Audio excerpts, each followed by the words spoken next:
Hello guys, আপনারা সকলে কেমন আছেন? আশা করি সকলে অনেক অনেক ভালো আছেন। আপনাদের সকলের দোয়ায় আমি অনেক ভালো আছি।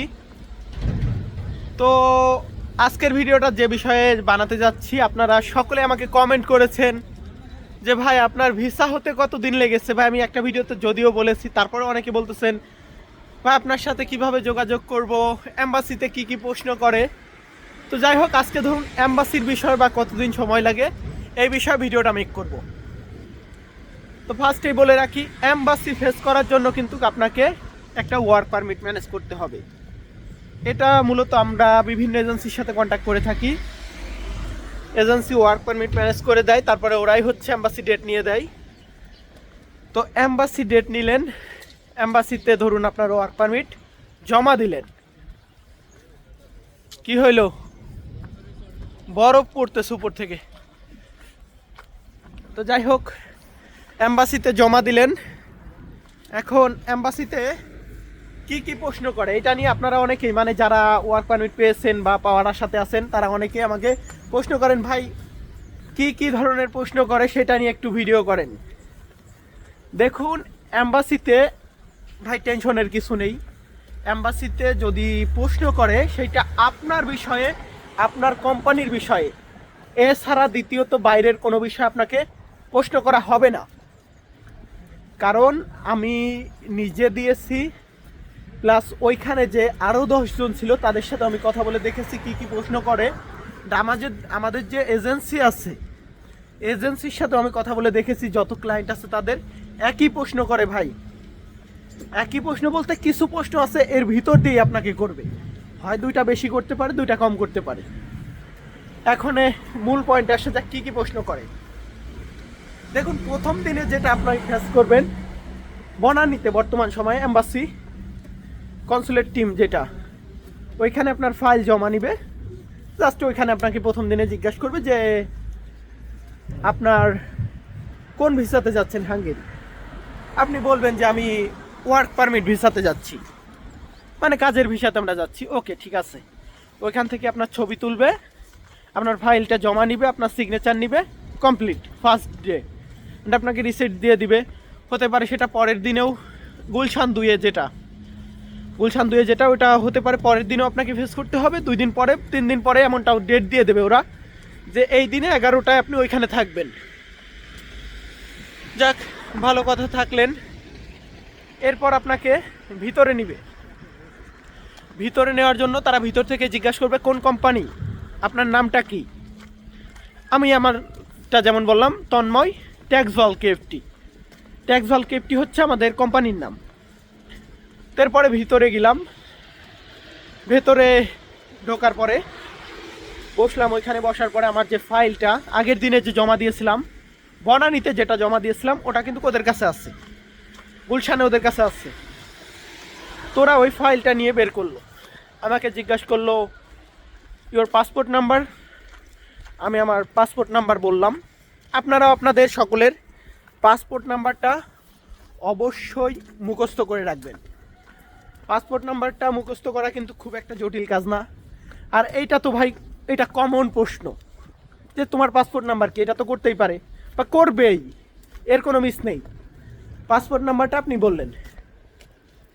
আপনার নাম তো আগেই জিজ্ঞাসা করেছে, কোম্পানির নাম আগেই জিজ্ঞাসা করেছে।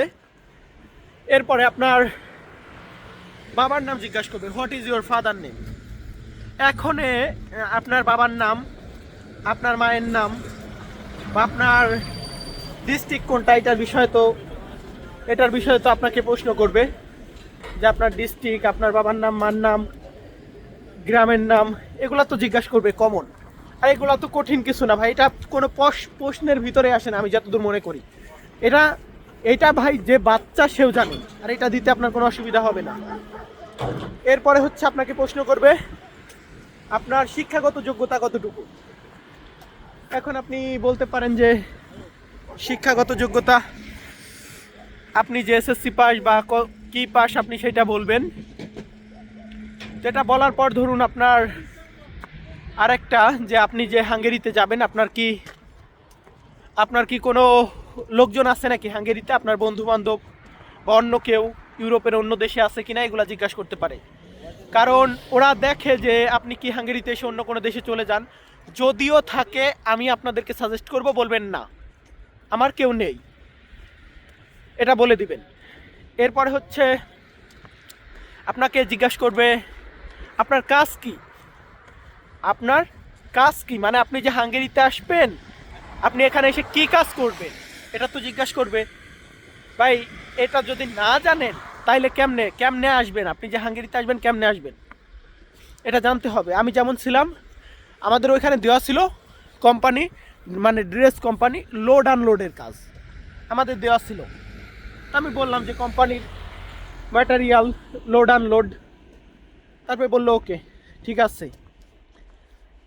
তারপরে আবার জিজ্ঞাসা করলো যে তোমরা যাচ্ছ এখানে তোমাদের অ্যাকোমোডেশন মানে খাবারের খরচ, থাকার জায়গা, খাবারের খরচ এই দুইটা কে দিবে। তো এখানে আমি যদিও ইংরেজিতেই দিয়েছিলাম, বাট এখন ভাবতে পারেন আর একটা কথা বলে রাখি, আপনারা অনেকেই আছেন যারা ভাবেন ভাই ইংরেজিতে তো উত্তর দিতে গেলে সমস্যা, বা ইংরেজিতে প্রশ্ন করলে আমি তো বুঝবো না, এইটা নিয়ে কি সমস্যা। না, এইটা নিয়ে একটুও চিন্তা করবেন না, ওইখানে আপনার দোভাষী থাকবে। মানে বেশিরভাগই আমি দেখেছি বাঙালি মেয়েটাই, মানে আমাদের যখন ছিল একটা মেয়ে ছিল একটা ছেলে ছিল, ছেলেটা মেবি হাঙ্গেরিয়ান আর মেয়েটা হচ্ছে বাঙালি। তো মেয়েটাই আমাকে প্রশ্ন করলো, ছেলেটাও প্রশ্ন করলো, আমি দুজনের কাছেই উত্তর দিলাম। তো আপনার বাংলা বা ইংরেজি এটা নিয়ে কোনো সমস্যা নেই, আপনি বাংলাতেই বলতে পারেন। বাংলাতে যদি কমফোর্ট ফিল করেন আপনি বাংলাতেই বলবেন, ইংরেজিতে যদি আপনার কমফোর্ট ফিল হয় তাহলে আপনি ইংরেজিতেই বলবেন। এরপরে হচ্ছে আপনি মানে প্রশ্নের দিকে আসি। এরপর আপনাকে প্রশ্ন করবে আপনি যে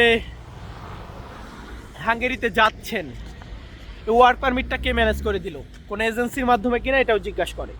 তো আপনি সেই ক্ষেত্রে বলতে পারেন না আমি নিজে নিজেই আবেদন করে পেয়েছি। নিজে নিজে কিভাবে পেলেন, আমি ইউটিউবে ভিডিও দেখেছি বা গুগল থেকে জেনেছি, তারপর আমি আবেদন করেছি, এইভাবে বলবেন।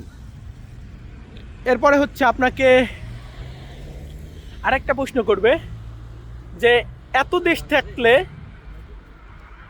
দেশ থাকতে আপনি হাঙ্গেরিতে কেন যাচ্ছেন, why not others country, why Hungary, মানে হাঙ্গেরিটা কেন এত দেশ থাকতে অন্য অন্য দেশে না কেন।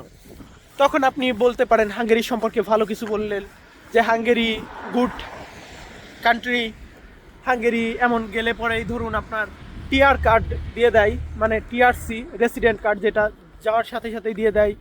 হাঙ্গেরি ভালো বেতন দেয়, ভালো ফ্যাসিলিটি, আপনি এগুলা বলতে পারেন। এরপরে হচ্ছে আপনি ইসের বিষয়ে বলতে পারেন, যেমন বাংলাদেশে আমরা কাজ করি বাট কাজ করার পর আমাদের এতটা বেতন দেয় না। এখন অনেকে প্রশ্ন করবেন বা অনেকে এম্বাসি ফেস করেছেন, ভাই এত কিছু তো বলে না। ভাই বলে না, আবার এমনটাকে আছে ভাই প্রশ্ন করতে ধরে ওকে 20টা 25টা প্রশ্ন করে, আবার এমন কাউকে আছে যে 2টা 4টা প্রশ্ন করে ওকে কমপ্লিট।